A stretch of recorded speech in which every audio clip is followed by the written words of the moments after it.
সাজানো মামলায়, একটি ফরমায়েশি মামলায় ওনাকে কারাগারের অন্ধকার প্রকোষ্ঠে ওনাকে তিল তিল করে স্লো পয়জন দিয়ে এই নেত্রীকে হত্যা করা হয়েছে। আমি সরাসরি বলতে চাই, আমাদের প্রাণপ্রিয় নেত্রীর হত্যাকারী হচ্ছে শেখ হাসিনা সরকার। সুতরাং হানাফি যুবদল, স্বেচ্ছাসেবক দলের সংগ্রামী নেতৃবৃন্দ, সবাইকে জানাচ্ছি আমার প্রাণের চেয়ে প্রিয় সংগঠন বাংলাদেশ জাতীয়তাবাদী দল রাঙ্গুনিয়া উপজেলা শাখার পক্ষ থেকে সংগ্রামী অভিনন্দন।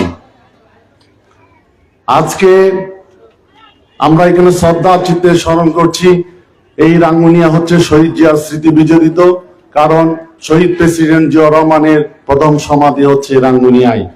আর একজন আছেন যিনি হচ্ছেন এদেশের মহিষী নারী, প্রথম নারী প্রধানমন্ত্রী, মাদার অফ ডেমোক্রেসি, আন্দোলন সংগ্রামের আপসীন নেত্রী, যিনি বলেছেন যে দেশের বাইরে আমার বন্ধু আছে, আমার কোনো প্রভু নেই, এই মাটিতে আমি জন্মগ্রহণ করেছি, এই মাটিতে মরব, দেশের বাইরে আমাকে নিতে পারবে না। কারণ আপনারা দেখেছেন 111-এ -2 ফর্মুলাতে আমাদের আরেকজন নেত্রী কিন্তু বিদেশে চলে গিয়েছিলেন, কিন্তু বেগম খালেদা জিয়া যাননি। ওনার চোখের সামনে ওনার বড় সন্তান, আগামীর রাষ্ট্রনায়ক, আমাদের প্রাণপ্রিয় নেতা, আমাদের শেষ ঠিকানা সেই প্রিয় নায়ক জনাব তারেক রহমানকে যেভাবে নির্যাতন করেছে, সেই নির্যাতনের মধ্য দিয়ে শুধু একটি শর্ত ছিল, বেগম খালেদা জিয়া যেন এই দেশ থেকে চলে যায় -2 ফর্মুলা পালন করার জন্য। কিন্তু উনি যাননি। উনি যদি সেই দিন মঈনুদ্দিন ফখরুদ্দিনের কুকর্মকে যদি উনি স্বাগত জানাতেন, 2009 সালে বাংলাদেশ জাতীয়তাবাদী দল ক্ষমতায় আসতে পারত। কিন্তু আমাদের প্রাণপ্রিয় নেত্রী, দেশনেত্রী বেগম খালেদা জিয়া সেই আপসহীনতার কারণে উনি ক্ষমতায় আসতে চাননি এবং এই ফ্যাসিস্ট সরকারের বিরুদ্ধে উনি আন্দোলন করে গিয়েছেন। আপনারা দেখেছেন একটি সাজানো মামলায়, একটি ফরমায়েশি মামলায় ওনাকে কারাগারের অন্ধকার প্রকোষ্ঠে ওনাকে তিল তিল করে স্লো পয়জন দিয়ে এই নেত্রীকে হত্যা করা হয়েছে। আমি সরাসরি বলতে চাই, আমাদের প্রাণপ্রিয় নেত্রীর হত্যাকারী হচ্ছে শেখ হাসিনা সরকার। সুতরাং দীর্ঘ 17টি বছর এই প্রিয় রাজানগর, ইসলামপুর এবং এইখানে যে আন্দোলন সংগ্রামের নেতৃত্বে আপনার অনেক মামলা হয়েছিল, আমি এই বৃহত্তর রাজানগরের সন্তান হিসেবে বলতে চাই, 17টি বছর এই আন্দোলন সংগ্রামে আমরা মাথা নত করি নাই। আমরা টিকেছিলাম শুধু একটি কারণে, দেশনেত্রী বেগম খালেদা জিয়ার আপসহীনতার কারণে। আর আমাদের ভবিষ্যৎ রাষ্ট্রনায়ক, দেশনায়ক তারেক রহমান, উনি আমাদের তৃণমূল থেকে যেভাবে দলকে সাজিয়েছেন, সুতরাং এই দল হচ্ছে জাতীয়তাবাদী শক্তির একটি বিশাল ধারা।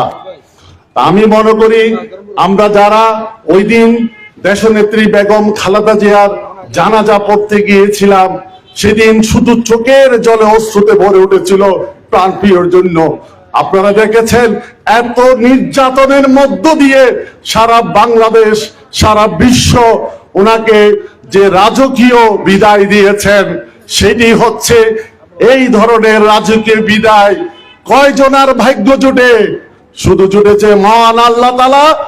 এই জন্য বলেছেন, তুমি অপেক্ষা করো, সবুর করো, তোমার নিয়ামত তুমি পাবে। আজ দেশ নেত্রী বেগম খালেদা জিয়ার রাজকীয় বিদায় এবং সর্বোপরি আগামীর রাষ্ট্রনায়ক শহীদ প্রেসিডেন্ট জিয়াউর রহমান, সুযোগ্য সন্তান আমাদের প্রাণপ্রিয় নেতা জনাব তারেক রহমান যে সদস্য রাজকীয় প্রত্যাবর্তন করেছেন, সেই দিন আমরা যা দেখেছি এটা হচ্ছে মহান আল্লাহ তাআলার ফয়সালা। হয়তোবা দেশনেত্রী বেগম খালেদা জিয়া আগে মারা যেতে পারতেন, কিন্তু ওনার চোখের সামনে উনি দেখেছেন স্বৈরাচারী সরকারের বিদায়, ওনার চোখের সামনে উনি দেখেছেন তার সন্তানের রাজকীয় স্বদেশ প্রত্যাবর্তন। আর এই মরহুমা বেগম খালেদা জিয়া আমাদের অন্তরে চিরকাল থাকবে।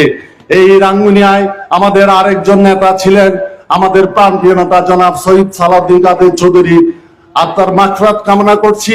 ওনার সন্তান বাংলাদেশ জাতীয়তাবাদী দলের পক্ষ থেকে দলীয় মনোনয়ন পেয়েছেন। আমরা আজ বাংলাদেশ জাতীয়তাবাদী দল রাঙ্গুনিয়া উপজেলা শাখা এবং অঙ্গ সংগঠন সমূহ ঐক্যবদ্ধভাবে দেশনায়ক তারেক রহমানের প্রার্থীকে, ধানের শীষের প্রার্থীকে আমরা ইনশাল্লাহ জয়যুক্ত করব। যেহেতু নির্বাচন আচরণবিধি আছে, আগামী 22 তারিখ থেকে নির্বাচন আচরণবিধি নিয়ে আমরা সরাসরি মাঠে কাজ করতে পারবো। তো আজকে এই মহতী অনুষ্ঠানে এই মহিষী নারীর জন্য আজকে যারা এখানে রাজানগর এবং ইসলামপুর, দক্ষিণ রাজানগর, বিশেষ করে একটি বৃহত্তর রাজানগরের সন্তান হিসেবে আমি গর্ববোধ করছি। একজন মহিষী নারীর তার স্মৃতিচারণ করতে গিয়ে আমি শুধু একটি কথাই বলবো, কবি নজরুল বলে গিয়েছিলেন, এমন জীবন করিবে গঠন, মরণে হাসিবেও তুমি, কান্দিবে ভুবন। আসলে সত্যি কাঁদছে দেশনেত্রী বেগম খালেদার জন্য। সবাইকে ধন্যবাদ। আসসালামু আলাইকুম।